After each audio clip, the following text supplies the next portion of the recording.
Good evening. This is Heartstock Radio. I'm Carol Murphy, and I need to remind you once again that we are on Facebook and that you can reach us at heartstockradio@gmail.com. Going to be right back in a moment. Thank you so much for listening. Our guest today is Andrew Rossow. He's the founder of Cyberbyte and an attorney. In just a moment, Andrew will be back and introduce himself and tell you all about Cyberbyte and what he's up to. Thanks for listening. It didn't say nothing. That time was made for you and me.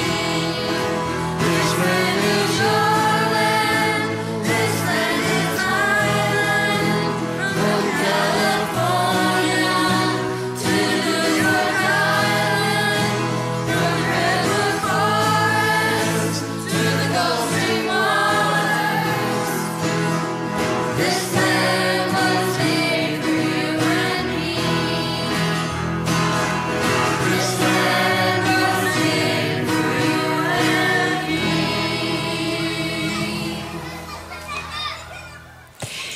Good evening. This is Heartstock Radio. I'm Carol Murphy. Our guest this evening is Andrew Rossow. Hi, Andrew. Hi, Carol. How are you? Excellent. And thank you so much for being on Heartstock Radio. So tell our listeners a little bit about Cyberbyte, what it is, and yeah, let's just start there because we've got a lot to talk about and the time goes by so fast. Sure. Well, first off, thank you so much for having me. It's a pleasure to be here. About Cyberbyte, it's a social media movement I started about a year and a half ago, and as we've seen, I'm a 28-year-old millennial, and the online world is growing so fast and so rapidly that it's very hard to keep up.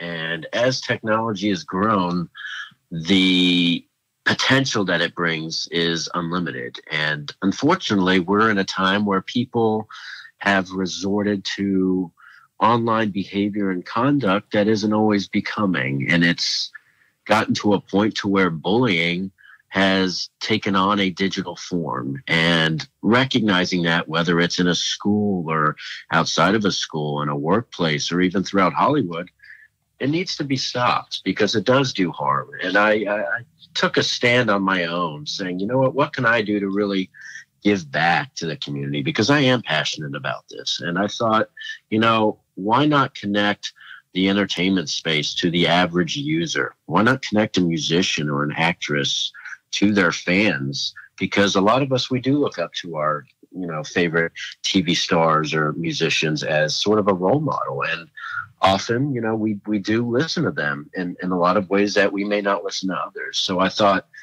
by having this Cyberbyte challenge, which is a video recorded challenge where the invitee or the participant records about a 60-second video of themselves accepting the challenge and sharing either a personal experience that they may have had growing up or even in their career with cyberbullying or online trolling, and their tips to their fans on how they handled it, or even if they didn't have a personal experience, how they would handle it today.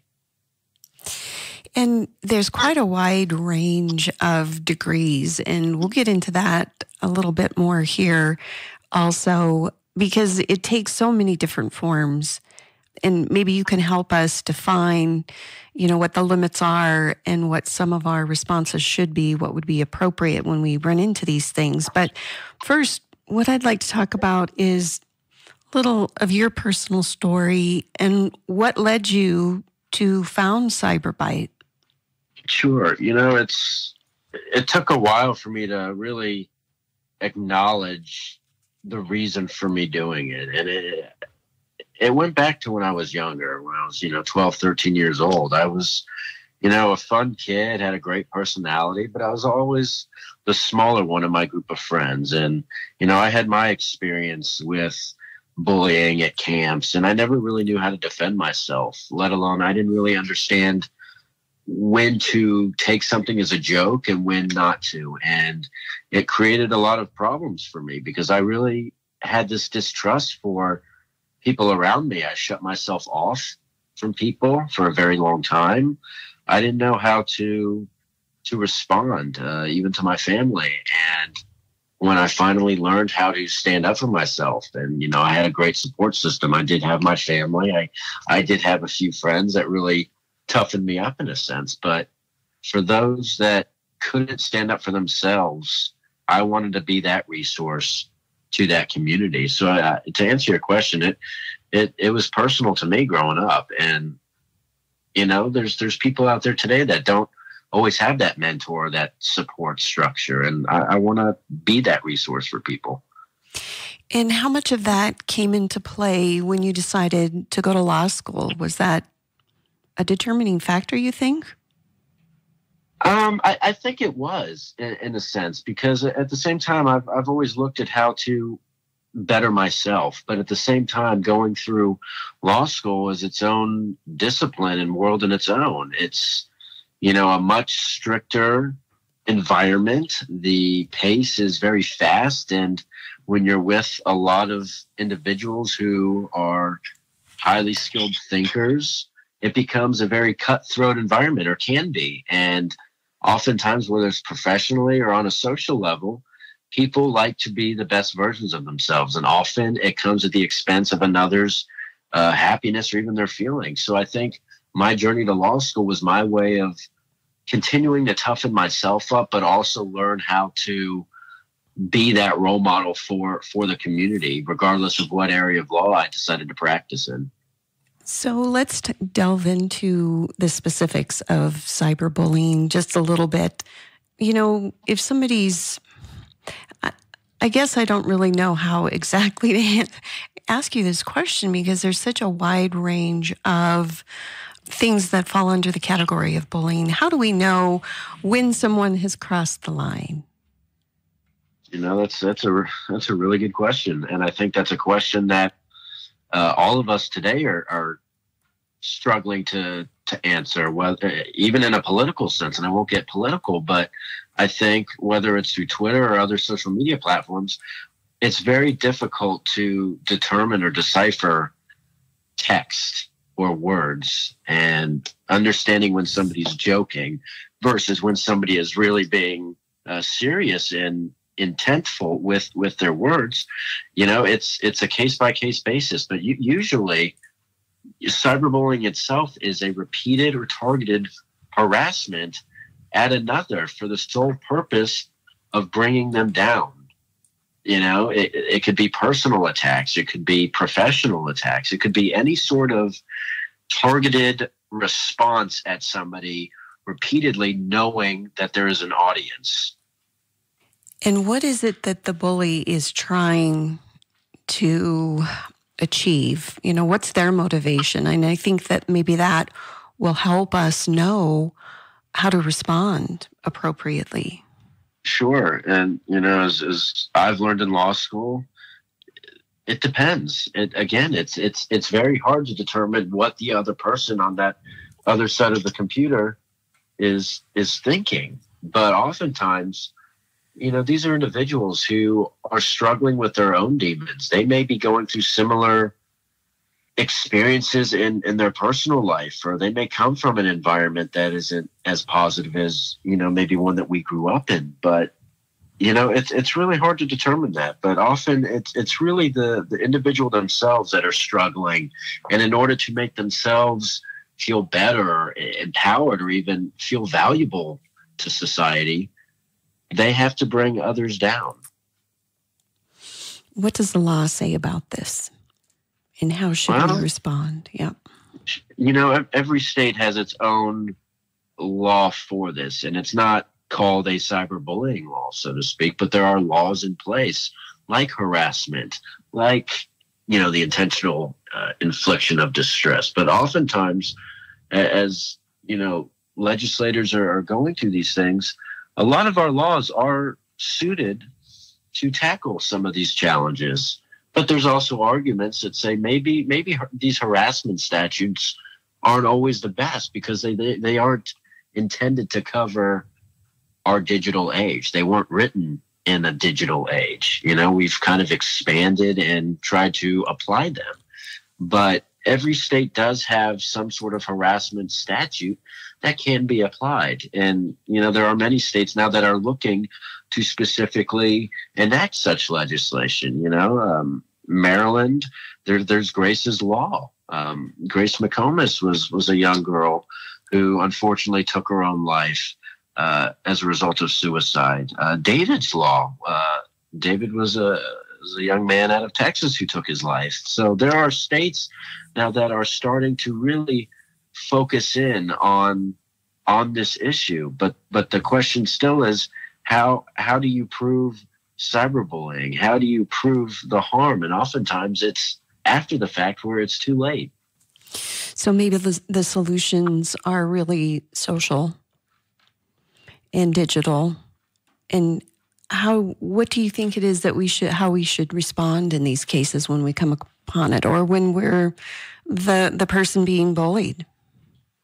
I think the best thing really is to inform, whether it's authorities, whether it's a parent. If we're talking social media, if you see somebody getting bullied or trolled, these oftentimes we see this in a political sense, but stand up for people. If you see it, you can report it. These platforms have tools built into them to report inappropriate conduct. The user themselves can report it, but assuming it's not in a social media world, the authorities are there to help in a school setting. Principals, teachers, professors, they have to know this stuff. And oftentimes this stuff goes on unreported. And that's a huge problem because of this intimidation factor. Mm-hmm. Yeah, it's all part and parcel of the whole syndrome. And then in the cases where kids have committed suicide, there's probably a lot of isolation, I would think. Very much so. Not just on the individual themselves, but the family members, those closest to them. How do you respond to that? It's a tough world. It's a new world, and individuals become very confident behind their technology. They create a new identity or persona for themselves through technology, and they forget that there are consequences for actions. Yeah, there's almost like a veil or a curtain of anonymity that gives some folks courage to do things that otherwise they may not. So 100%.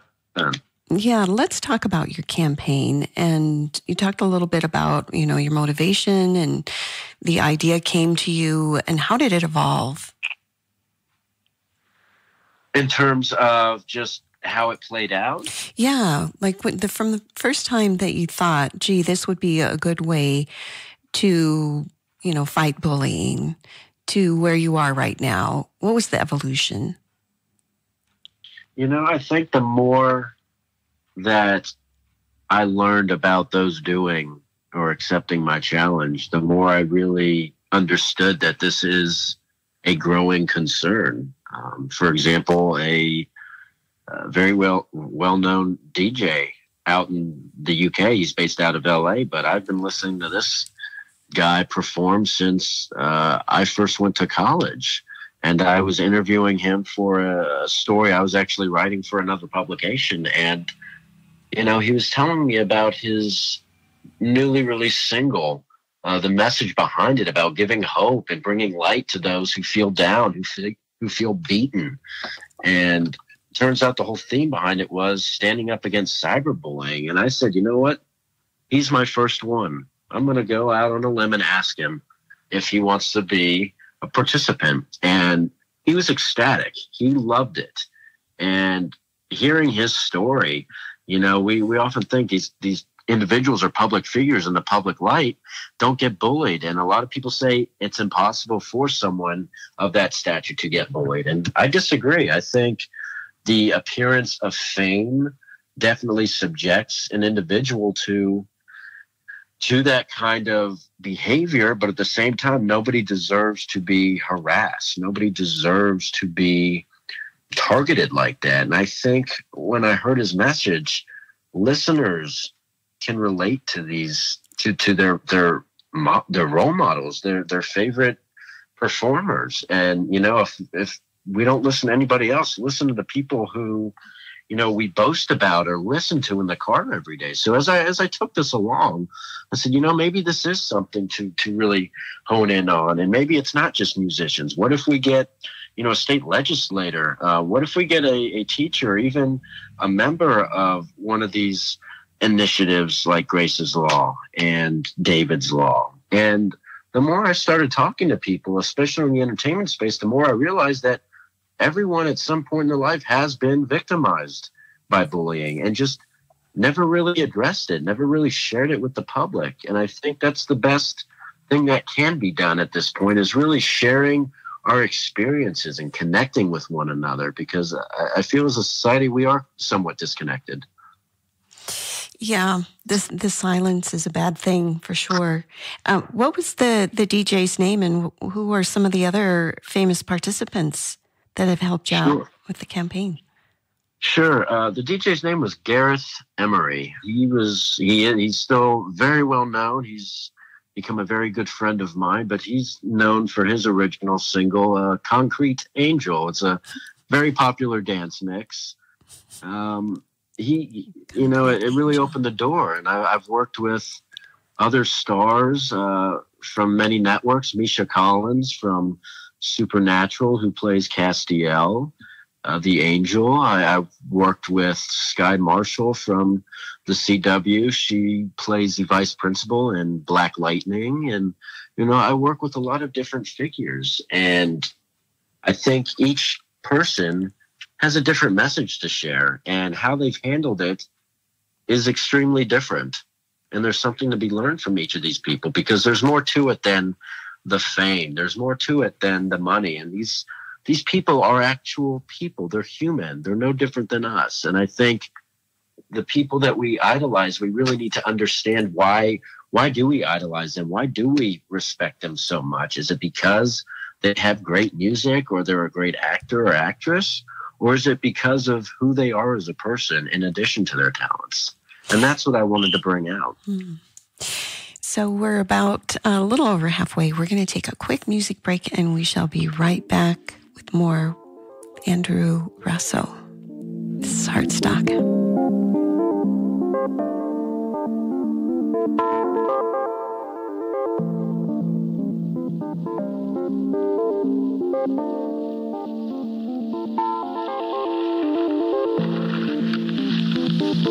Fire burns everything. Nutrients which have been stored in vegetation remain in the ashes, enrich the soil, and thus make the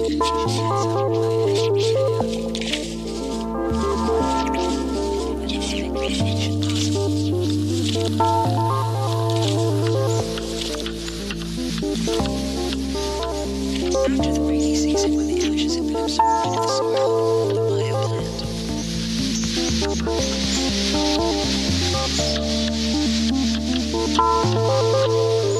The simple picking stick they put in the soil and plant their seeds.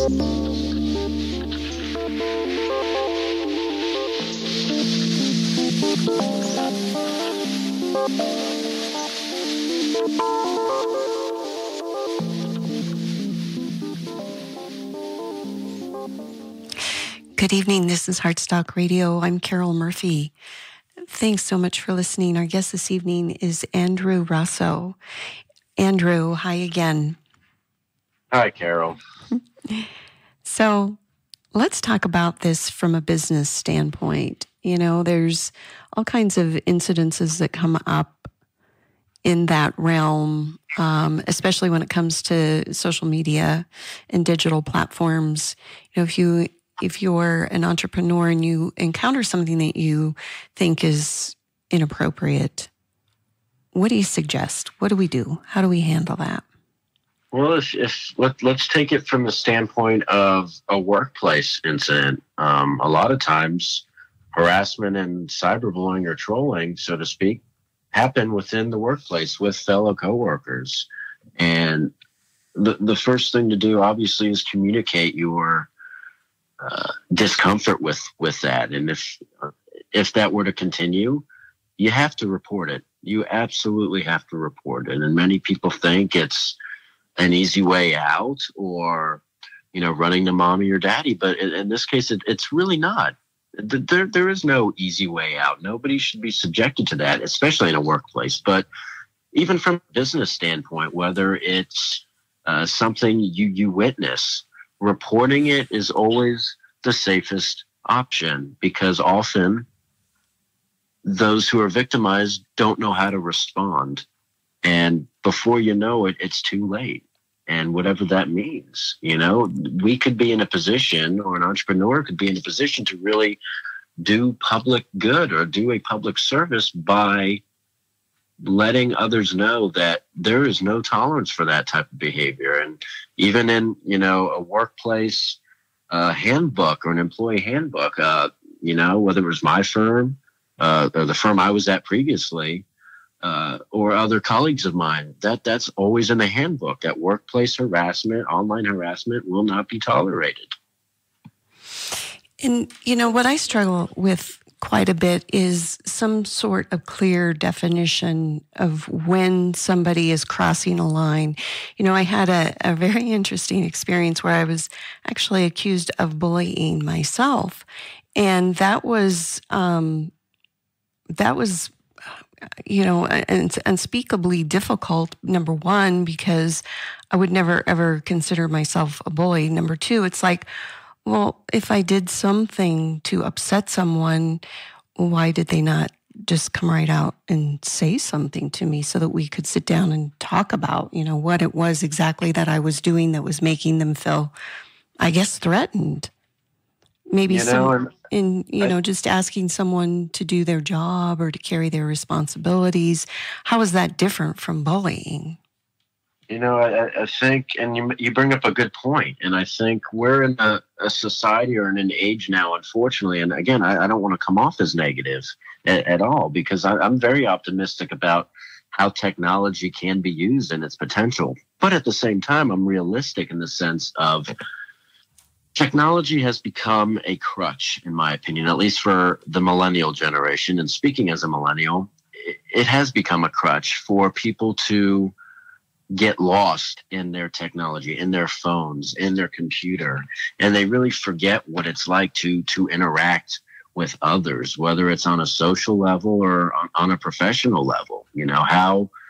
How you were to respond to a message on a phone versus a message in person. If somebody has expressed discomfort to you in a text message or an email, you have the ability to say, you know what, I'm going to respond or I'm not going to respond.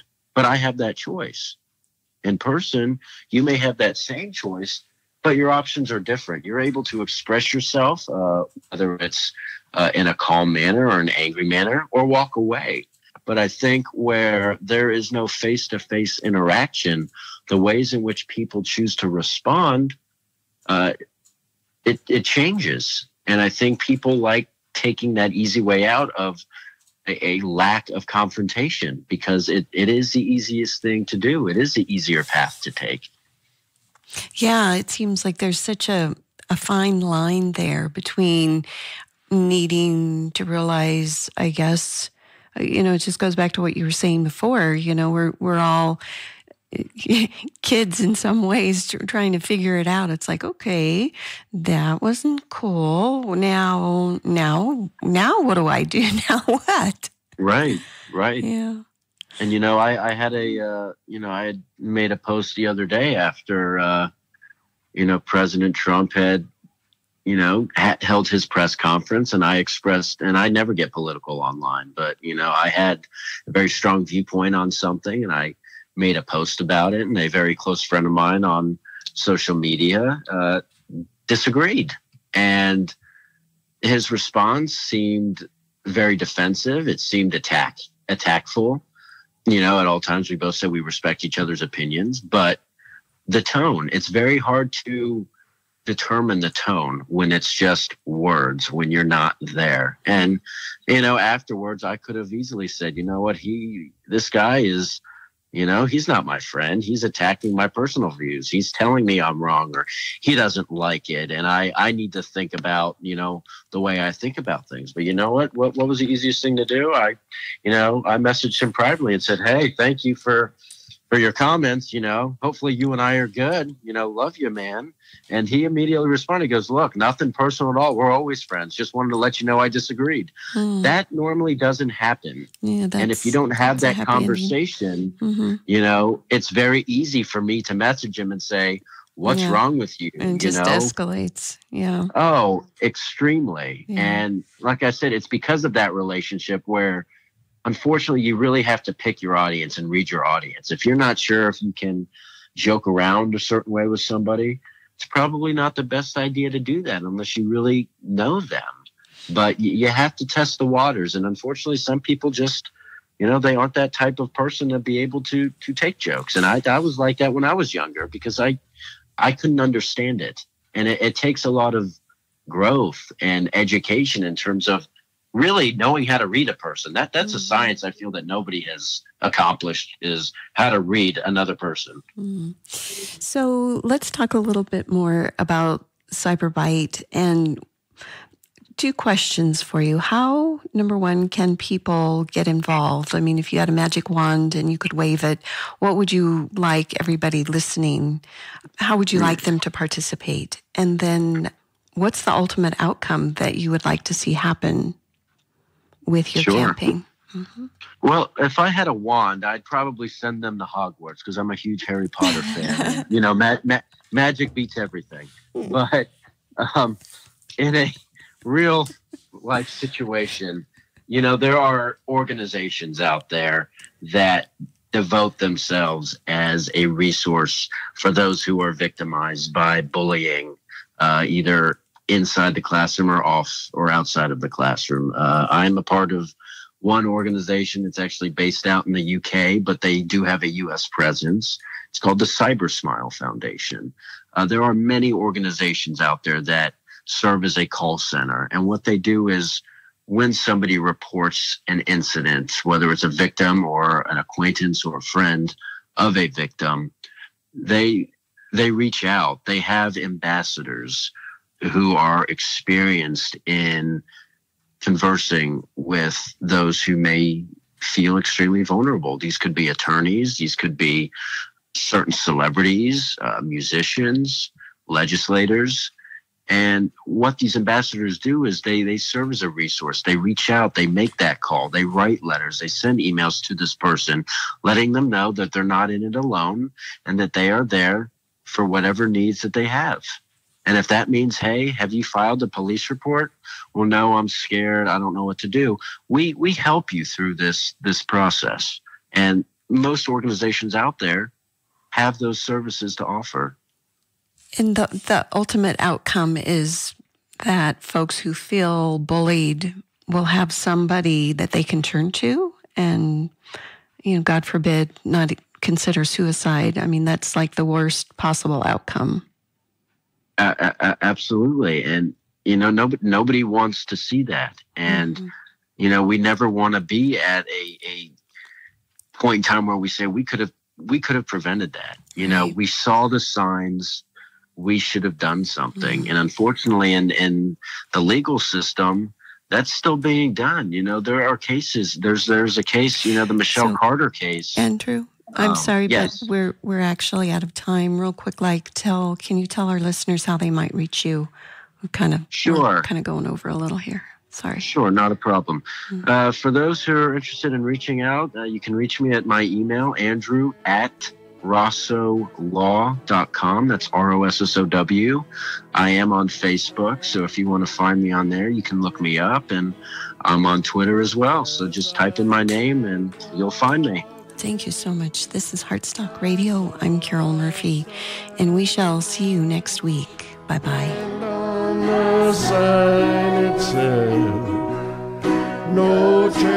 Heartstock Radio is a production of KBMF 102.5 Butte America Radio. Hear our live programs every Friday at 5 p.m. Mountain Standard Time via livestream at butteamericaradio.org.